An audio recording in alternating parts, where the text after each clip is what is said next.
J'enchaîne parce que moi j'ai eu des barrières aussi. Tu nous as proposé de réfléchir ensemble sur un sujet qui s'appelait quelle entrée pour le numérique en classe. J'ai trouvé ça sympa de se mettre tous sur une même thématique.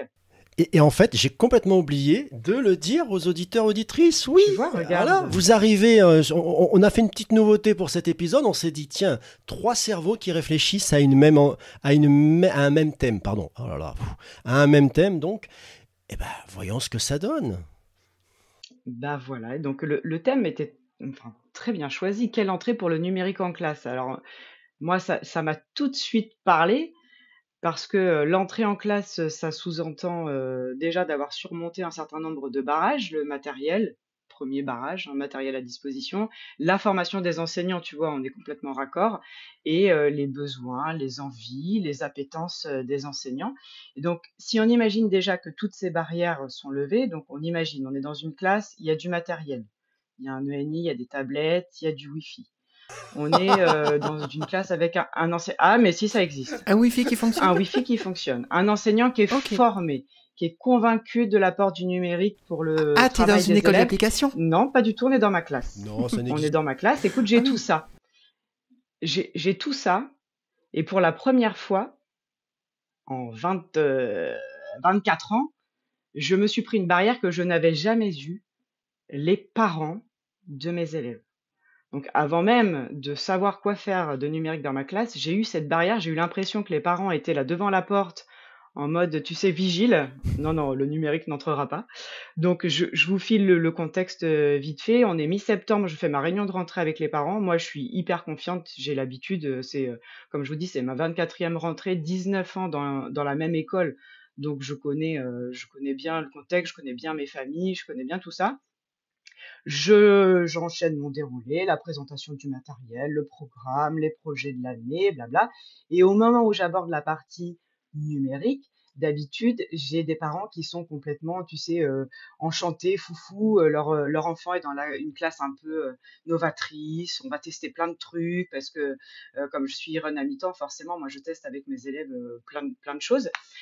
Et là, j'ai une mère d'élève qui lève le doigt et j'ai eu droit, bah, voilà, je l'avais pas eu, c'est la première fois, j'ai eu droit à le temps sur les écrans et pourquoi les applications et est-ce qu'ils vont continuer à écrire, sur j'avais l'impression d'être au milieu d'un gros cliché, tu vois? Pourtant je venais d'annoncer vraiment, un truc vraiment très basique, tu vois? Le Un bingo, numérique, t'as je fais rempli ta pas. grille. Ouais, c'est exactement mais vraiment c'était surprenant. C'est la première fois vraiment que je me trouve face à des parents comme ça qui sont, enfin en tout cas une maman en particulier qui est vraiment très, réfractaire. Au début, je me suis sentie pas très bien, tu vois? Un peu sur la défensive en me disant: «Putain», pardon, je dis des gros mots, mais je me suis sentie, un petit peu, attaquée. J'ai senti un peu, derrière toute la diabolisation des médias qu'on peut entendre. Et j'ai pas trop bien aimé, ce moment-là. En plus, c'était, bah, dans le cadre de ma réunion de rentrée, donc c'est-à-dire qu'il faut un peu faire, bon effet quand même et donc j'ai repris ma casquette d'Iron.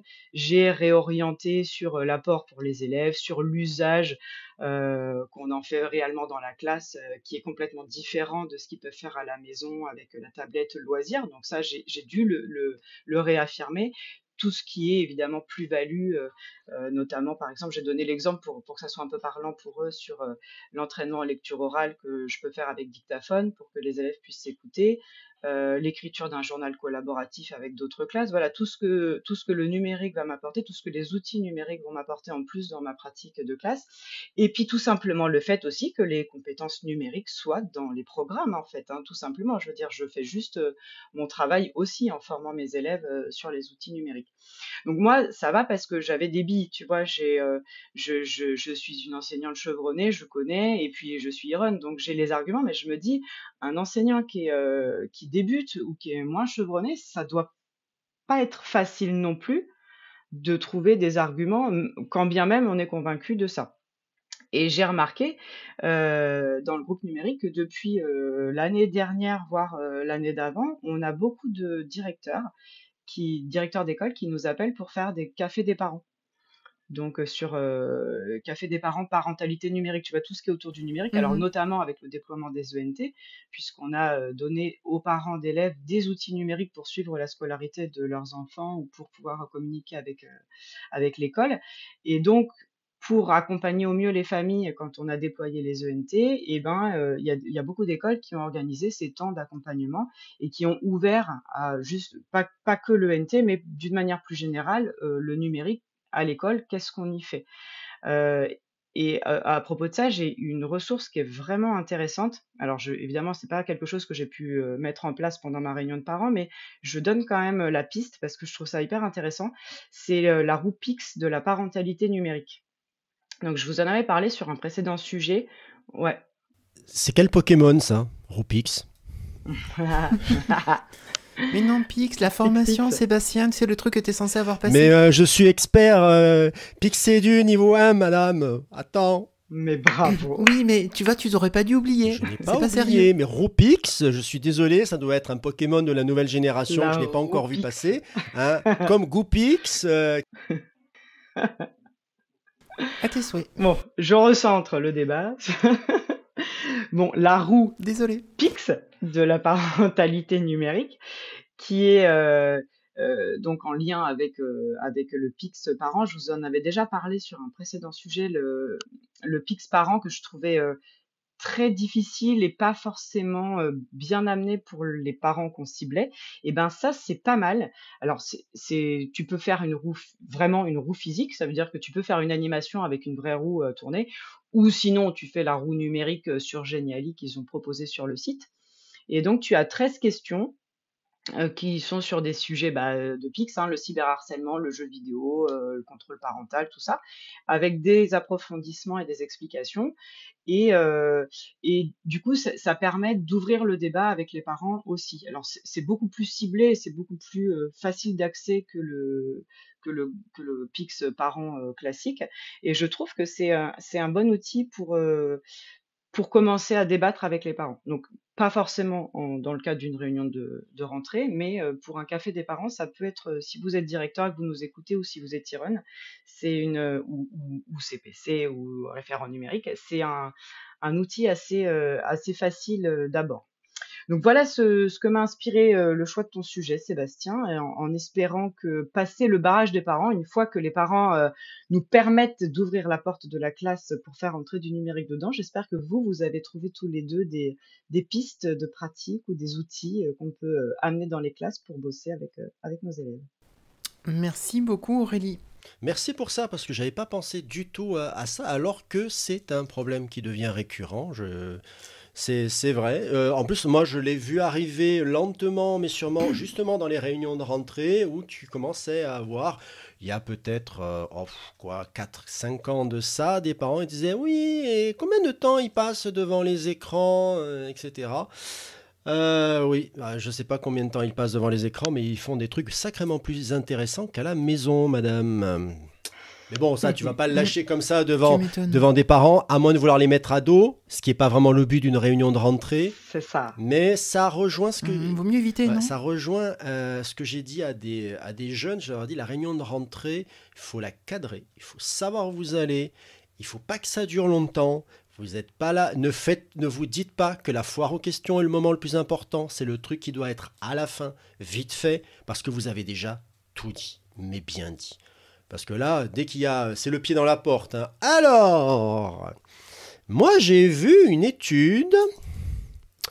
Ah là non, mais tu as très bien précisé les choses et c'est vrai que des initiatives comme le Café des parents, c'est pas mal, mais voilà, on se rappellera tous que ce qui est important, c'est pas l'outil, mais ce que tu fais avec. Je suis complètement d'accord avec ce qu'a dit Aurélie.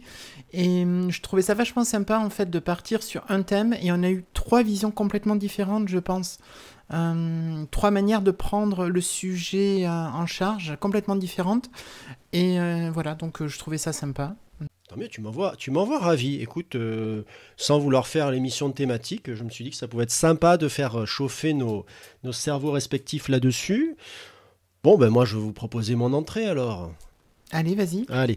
Donc, je vous ai proposé un truc qui est rassurant. en numérique, c'est pas mal, hein, qui est rassurant, qui évacue l'inconnu, qui gère l'inattendu, hein, parce qu'on n'aime pas la surprise, nous les autres, notre espèce, où on va s'investir à peu de frais pour les collègues. C'est pas mal. Avec le matériel que l'on a, on va s'investir à peu de frais. Pourquoi à peu de frais? C'est parce que, par exemple, il y a des gens qui aiment faire des escape games, c'est très sympa, mais vous n'allez pas en faire un par semaine d'escape game. Voilà. Vous avez la santé, hein, mais bon. Voilà. Et tu dors pas. Voilà. Et je vous propose quelque chose où l'outil appuie la pédagogie, mais il ne la remplace pas. Voilà. On va essayer de faire quelque chose où l'outil appuie la pédagogie. On va faire quelque chose qui permet de relativiser les problèmes techniques. C'est pas mal les problèmes techniques, parce que parfois ils arrivent, les problèmes techniques. Vous allez toujours avoir un problème technique. Et le problème technique, c'est que parfois, je sais pas moi, Brian, son stylo fuit. Mais c'est pas grave. Quand ça arrive, il a d'autres stylos, ou alors on change de stylo, on prend un crayon, etc. Mais pareil là-dessus. Oui, parce que c'est pas grave. On va y revenir et entre-temps, on y aura remédié. Ça permet de faire, pour les collègues les moins investis en numérique, on va faire un petit pas. Et le petit pas, ensuite, il permet de faire un gros pas si on se sent à l'aise. Et surtout, parfois, selon ce que les collègues décident de mettre selon cette activité, ça permet même aux élèves de prendre en charge ce qu'ils vont faire. Ce truc incroyable, mesdames et messieurs, attention, sous vos oreilles ébahouies. Je vous propose rien que moins que des rituels. Voilà, c'est tout. Voilà. Moi, je vous propose les rituels. Prenez des rituels avec du numérique dedans. Alors, au hasard, le truc simple. Hein, tout à l'heure, Aurélie a sorti sa carte Pokémon Rupix. Moi, je sors ma carte Pokémon Digiscreenix. Donc vous pouvez prendre Digiscreen et vous commencez votre journée avec ça. Vous faites la date, etc. Vous n'avez pas envie de commencer la journée avec du numérique. Faites ça en anglais, en langue vivante. Si vous faites italien, espagnol, qui ça. Hein, faites comme ça, prenez Digiscreen et commencez avec ça. C'est pratique, on écrit la date, etc. On fait une petite animation, on tire des élèves au hasard. Vous faites de l'animation de classe en rituel. Parce que c'est très sympa et franchement, ça permet de faire une entrée dans la matière. C'est un petit plus. Vous ne l'avez pas un jour parce que le vidéoprojecteur a grillé ce jour-là, parce que vous n'avez pas votre connexion qui fonctionne, etc. C'est pas grave. Vous ferez 100, les élèves seront déçus et vous direz à ce moment-là, c'est pas grave les enfants, qu'est-ce qu'on fait d'habitude? Et vous faites de la remise en mémoire tranquillement. Voilà. Ça, c'est mon carte facile. Vous voulez un autre truc facile? Vous faites habituellement vous leur faites habituellement écrire des textes, pardon. Et bien quand ils ont un petit texte bien sympa, bien écrit, même s'il fait une seule phrase, faites-leur taper leur petit texte. Hein, et on fait et on tape un petit peu, il n'y a pas besoin d'avoir 15 tablettes pour faire ça. Ça fait l'activité de fond de classe, etc. Et qui revient à chaque fois. Voilà. Ils ont fait un petit texte, mais vous n'avez pas envie qu'ils tapent, etc. Mais faites-leur enregistrer ça. Voilà. Le petit rituel que le numérique met en valeur. Et cette petite phrase, à la fin, faites-en un podcast, si vous en avez assez. Ça peut être sympa, comme tout. Après, si vous avez fait une belle autorisation d'usage de voix de l'élève dans le cadre de votre projet de mise en valeur des productions, vous pourrez même en faire autre chose, la publier, la communiquer aux parents. Donc, pour des collègues qui vraiment sont pas réfractaires, comme nous l'a rappelé Émilie, c'est vrai qu'il en existe, mais il y a des réfractaires au cuisinaire, il y a des réfractaires aux mathématiques, il y a des réfractaires à la dictée, il y a des réfractaires à tout ce que vous voulez, l'on peut mettre en place dans la classe. À part, pour des gens qui ont une petite envie, mais que vous voulez rassurer, le rituel, c'est magique. Moi, alors, je l'ai déjà essayé. Franchement, on peut arriver à faire des choses. Et les collègues, ensuite, parfois, ils s'investissent tellement là-dedans, c'est mignon. Moi, j'avais une collègue qui s'était investie dans les livres avec Book Creator. Elle faisait des trucs tout le temps avec ses élèves. Oh, moi, Book Creator, j'en pouvais plus, mais elle était à fond dessus. Mais c'était super pour elle. Elle avait son entrée dans le numérique et elle l'utilisait de manière efficiente et efficace. Pas pour refaire un truc qu'elle aurait pu faire avec un bout de papier. Donc, je répète, les rituels, parce que ça rassure. Les rituels, parce qu'on s'investit avec pas grand-chose. Les rituels, parce qu'on relativise les problèmes techniques. Vraiment.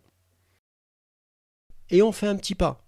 Parce que l'important, comme dans tout, c'est pas de se lancer à corps perdu en se disant je vais créer avec mes élèves un site internet à base de chatbot, avec parfois un peu d'IA là-dedans. Non, vous allez péter un câble au bout d'une semaine parce que les tablettes ne pourront pas, parce que si, parce que là, voilà. Donc, amis auditeurs, auditrices, je crois que j'ai fini. Et si mes collaboratrices n'ont pas de quelque chose à nous dire, je crois que je passe la main à Émilie. Moi, je suis juste, avant que tu interviennes, Émilie, si tu me permets, je suis tout à fait ravie de cette entrée en matière. Moi, j'avais commencé plutôt par les APC, justement, pour éviter les drames de ça marche pas ou ça. Voilà. Mais les rituels, c'est le vrai bon plan, en fait. Tu as raison. Il y a un problème technique un jour, pas grave, on passe à autre chose, Non, quoi. mais les APC, c'est pas mal aussi pour le fait que tu as une taille réduite de groupe. Donc forcément, déjà, c'est pas... Je l'avais utilisé, moi j'avais fait ça pour l'entraînement à la lecture. J'avais pris un petit site d'entraînement de lecture des phonèmes. Je me rappelle, les enfants, ils étaient fous, ils n'avaient jamais vu ça, c'était rigolo. Hein. Il faut ce qu'il faut. Mais garde la parole, Émilie. Bon, bah, on a hâte de t'écouter. Oui, on a hâte de t'écouter. Oui, Mais oui. mais alors moi je vais être un petit peu, je vais reprendre un petit peu des choses que vous avez dites différemment. Moi, mon entrée, je suis plutôt partie sur les outils pour l'enseignant, que ce soit des outils métiers ou non. Mais vous allez voir qu'on va arriver sur les rituels aussi. Alors je ne l'ai pas appelé rituel, mais moi c'était mon quotidien. Bon, moi, faut savoir que ça commence à faire quelques années que j'ai quitté la classe. J'attaque ma 5e année sans élèves, ça c'est triste, mais c'est aussi la 5e année sans hiérarchie et ministre de tutelle. Et ça c'est top. Voilà. Alors, Il fallait qu'elle la place. pour essayer de répondre à cette question de quelle entrée pour le numérique en classe, moi j'ai regardé du côté plutôt des outils de l'enseignant. Et moi j'ai commencé avant le RGPD. Ça peut aussi donner une couleur à ce que je vais raconter. Alors, pour moi l'outil informatique, il est d'abord là dans la classe ou à la maison, pourquoi pas, pour venir faciliter le quotidien. Quand je cherchais des outils numériques pour ma classe, il fallait qu'ils me fassent gagner du temps, qu'ils me facilitent les préparations ou qu'ils me facilitent ma pratique de classe. En fait, il fallait que j'en tire un bénéfice. C'est ce que je cherchais d'abord. Et dans ce cas-là, les logiciels ou services pouvaient venir remplacer ou compléter des outils existants ou plus classiques. Dans le cas des rituels, par exemple, on remplaçait le tableau, par exemple, par l'outil, par le vidéoprojecteur, parce qu'il y avait quelque chose derrière d'intéressant. Alors, dans mon expérience, il y a certains logiciels ou certains services qui ont été plus marquants que d'autres, mais l'idée, généralement, ça va être de trouver l'outil qui nous correspond, qui vous correspond, pour ce qu'il vous apporte, pour ce qu'il vous permet de faire, et parfois pour le détournement que vous pouvez en faire, parce que l'outil de base, il peut être intéressant, mais il peut permettre indirectement de faire d'autres choses, et vous, c'est cette autre chose qui va vous intéresser. Alors, pour moi, si je ne devais garder qu'un logiciel ou service de ma pratique de classe, Seb, tu le connais, hein, je vais parler d'un vieil outil. Donnez-moi un... Oh! Un vieil outil qui s'appelle OneNote. Oui, que j'ai découvert en 2013-2014 à peu près, et que j'ai utilisé au quotidien dès l'année suivante, jusqu'à mon départ de la classe en 2021. Bon, je vais vous parler un petit peu de ce que j'aimais dans cet outil et de ce que je pouvais faire avec. En fait, je faisais tout avec. Je préparais mes journées de classe, en fait, mon cahier journal au début. Et ensuite, j'ai découvert mon cahier-journal.com, qui est devenu du journal, mais ça, c'est une autre histoire. Et d'ailleurs, mon cahier-journal.com, je crois que ça a été le premier abonnement pour un outil éducatif que j'ai pris de mon côté toute seule. Oh, tu ignorais à ce moment-là. C'est fou, Ouais. le destin. Oui. Mais ce n'était pas encore, ça ne faisait pas partie des outils d'EduMove. J'avais aussi mon tableau de classe qui était enregistré dans OneNote. Je pouvais revenir sur ce qui avait été fait pour quasiment tout. C'est-à-dire que tout ce que je faisais sur le tableau de la classe, je le faisais via le vidéoprojecteur sur mon ordinateur et tout était enregistré. J'avais toutes mes séances. C'est-à-dire que le 30 juin, je pouvais revenir sur ce que j'avais fait le 1er septembre. Et c'est assez génial d'avoir tout cet historique. Et un jour, j'étais embêté sur une séance et j'ai donné l'accès au OneNote à un copain qui était sur l'Académie de Toulouse et qui donc avait ses vacances en décalé, qui a suivi la séance en cours et qui m'a fait son retour après sur le temps du midi. Et c'était génial ça. Je pouvais afficher tous les documents, ou presque, quasiment, enfin on pouvait quasiment tout afficher. Je pouvais les compléter, utiliser des images puzzle que je faisais hyper facilement. C'était génial. Vous savez, le système de la petite phrase puzzle que les enfants doivent remettre, ou quand vous avez des élèves qui sont en très grande difficulté et qu'ils ont une dictée qui va être différenciée, et bien ils peuvent passer, ils sont, j'allais dire sur scène, ils sont devant, et c'est eux qui font et qui réussissent. Et ça, c'est assez génial, ils réussissent devant tout le monde. Voilà. Et puis dans OneNote, il y avait aussi la partie éducation avec une partie bac à sable où tout le monde pouvait intervenir. Et pour le travail en collaboration, c'est assez génial. Et sur toutes les années où j'ai bossé avec, j'ai jamais eu de soucis de gamins qui faisaient des bêtises. C'est génial ça. Voilà. Et puis ils avaient aussi leur partie privée où moi je pouvais leur distribuer du travail. Ils faisaient leur travail sur la partie privée. Et moi au final, je corrigeais tout ça dans mon canapé sur ma Surface Pro avec mon stylet. Et ça, c'était top. Alors en parallèle, il y a eu des outils qui se sont imposés pour faciliter la vie de tous les jours. Alors ça, c'est plus des outils de l'organisation du quotidien. Je pensais à iBootech par exemple. Je ne sais pas si vous avez connu pour gérer la bibliothèque d'école. Je crois que ça marche encore. Alors Oui, le ça marche logiciel, encore, ouais. est-ce qu'il s'est amélioré au niveau esthétique ou pas? Alors, c'est pas moi qui gère ça, mais je sais que dans mon école, on a iBootech. Mais non, j'ai pas de visuel. D'accord, donc c'est pas toi qui fais la sortie à la bibliothèque de l'école. Ok. Qu'est-ce qu'il y avait d'autre à côté? Enfin, non, dans iBootech, ce que j'aimais bien, c'est que c'était nous, les élèves, qui allaient jouer. Il y en avait un, enfin non, ils étaient par deux, ils avaient la responsabilité d'être les bibliothécaires. Et donc c'est eux qui géraient les retours de livres et les emprunts de livres. C'était génial ça, de pouvoir faire ça avec le numérique. Et ils s'amusaient pas. Ils avaient vraiment une tâche à accomplir. Il y a eu le logiciel gestionnaire de résultats scolaires. Alors ça, c'est plutôt le côté enseignant, bien sûr. Et là, j'ai quitté mon tableur Excel. Parce que j'avais commencé, oui, avec mon tableur Excel en 2004. Et pour faire mes livrets scolaires, c'était fastidieux. Et j'ai trouvé un petit outil qui était sorti peu de temps avant. On était en janvier 2012, je crois, quelque chose comme ça, et ça s'appelait EduClick, et je m'étais créé mon compte dessus, et ce qui était rigolo, c'est que quelques semaines après, mon directeur d'école, lors d'un conseil des maîtres, nous invite tous à essayer l'outil. Voilà. Bon, c'était le même. Et puis, je sais que dans l'école, ils continuent à utiliser toujours la suite. Et après, on a eu aussi t'en parlais, Sébastien, on a parlé des logiciels un petit peu qui étaient entendus comme étant logiciels éducatifs. Par exemple, ceux de chez Jocatop. Nous, à l'école, c'était souvent Jocatop qui venait. Et donc, c'est leur logiciel qu'on prenait. Bon, pas forcément des outils métiers, mais des outils qui pouvaient permettre d'apporter des billes à la préparation de l'enseignant, certains qui proposaient déjà une trame. Voilà. Là, je parle que de quelques logiciels, mais je n'ai pas utilisé que. Loin de là. J'en ai utilisé beaucoup, énormément même, mais de manière pas forcément régulière, parce que certains, je les ai utilisés, je les ai testés, et en grande partie, je les ai abandonnés parce qu'ils n'avaient pas de plus-value. Ils ne me faisaient pas gagner de temps, ils ne changeaient pas ma pratique, et n'apportaient pas d'effets positifs que je n'avais déjà. Et voilà. Et sinon, il y a les outils que j'ai pu apporter sur l'école, notamment l'utilisation du cloud, où je sais que, bon, moi j'ai utilisé le cloud depuis longtemps, mais combien de fois j'ai mes collègues qui sont repartis à la maison parce qu'elles avaient oublié leur clé USB. Et je leur ai dit, mais non, mais bon sang, on peut avoir un cloud. Alors, c'était pas les clouds de chez les Absédus, mais voilà, depuis, je leur ai conseillé de passer sur les Absédus. Et voilà, je les ai initiés à ça.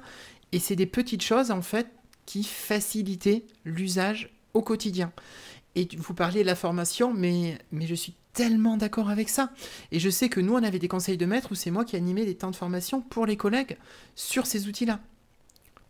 Et c'était le truc qui permettait de pouvoir aller un petit peu plus loin sur l'utilisation des outils. Et chaque année, on voyait 2 outils, pas plus. Et c'était largement suffisant. Et je sais que quand j'y retourne à l'école, on me dit « Ah, quand est-ce que tu reviens nous faire une formation ?» Bon, voilà. Pas le temps.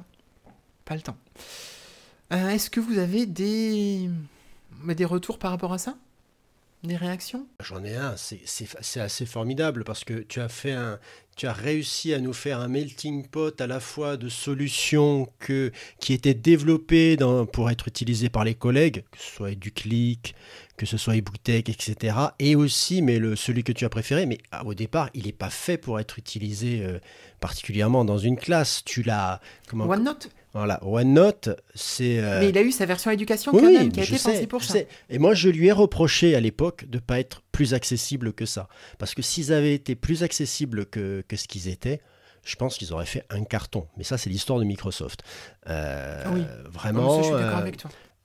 tu as fait un hack pédagogique quelque part de OneNote parce que tu l'as vraiment mis au service des élèves qui, au Mm. départ, c'est quand même une solution de prise de notes. Bon, il n'y a pas de quoi Oui, faire. mais moi, j'y faisais tellement tout dedans. Tout à l'heure, tu parlais de CIS, ou c'est Aurélie qui parlait de CIS, je sais plus. C'est moi. C'est C'est Sam. Sébastien, mais Alors, je ne connais pas j'aurais pu CIS, aussi, hein. mais moi, je sais que j'avais mes lignes, j'avais importé mes lignages dans OneNote, et dès que j'avais besoin, j'avais une section, c'était tous mes modèles, je piochais dans mon modèle, clac, je dupliquais la page, et c'était bon. Et ça, c'était génial. Mais alors, Et j'ai eu la chance de quasiment jamais avoir de panne. et je te parle même pas du fait à quel point ça me parle ton histoire de cloud, hein. Ça, Ah bah oui, mais ça... il y avait même des services qui maintenant n'existent plus, parce qu'à une époque, Google permettait d'imprimer à travers le cloud, c'est-à-dire que pour peu que l'ordinateur de l'école soit allumé, je pouvais imprimer de chez moi. Je t'assure que le jour où j'ai été remplacé et qu'on m'a dit « Ah, le remplaçant, il a besoin de ça », j'ai fait « Attendez, je l'imprime ». J'étais au téléphone, je leur ai dit « J'imprime », c'est arrivé. Les collègues ils ont fait « Mais comment tu fais ça ?» T'es magicien? Je fais non, non, je suis pas magicien. Et là, malheureusement, ça n'est plus en fonction, ça. C'était dommage, c'était bien pratique. Mais bon, c'était sur Google de toute manière. Ils ont une liste de logiciels morts. Et franchement, merci, Émilie, pour ce segment qui conclut notre tour. Peut-être qu'Aurélie a un truc à te dire. Peut-être. Non, non, non, non, au contraire, moi, c'est pas un outil que j'utilise, mais du coup, j'aime bien la façon dont tu te l'es approprié. C'est vrai que c'est hyper parlant, ouais. Mm. Mais alors, je l'utiliserai plus aujourd'hui pour des raisons de RGPD. Mais c'est vrai que j'ai jamais trouvé d'équivalent aussi simple d'utilisation qui marche en graphique. T'as pas besoin de connaître de code, de machin. C'est hyper simple d'utilisation. Ouais, et c'est vrai que je me rends compte aussi que, tu vois, moi, j'ai l'habitude d'un TNI, donc j'utilise le logiciel qui est lié au TNI, donc j'ai toute mon année de CE1 qui Oui. est dessus, et le jour où je change de logiciel de TNI, ben, je vais beaucoup moins rigoler en fait, parce que moi, c'est vraiment lié à... c'est pas un outil que je peux utiliser sur toutes les surfaces, donc bon, je croise les doigts qu'il les change. Ouais. Ouais, alors que tu vois, moi j'avais qu'un simple vidéoprojecteur et j'avais la chance d'avoir une surface que j'avais connectée en sans fil et j'écrivais sur ma surface et les gamins pouvaient, quand ils avaient bien travaillé, ils pouvaient écrire directement sur ma surface. Et là, c'était le kiff pour eux, quoi. C'était la récompense. Ben oui. Bah, tu m'étonnes, tu m'étonnes. Bon, Sam, ah bah écoutez, je vais vous proposer qu'on passe à la suite. Là, franchement, allez.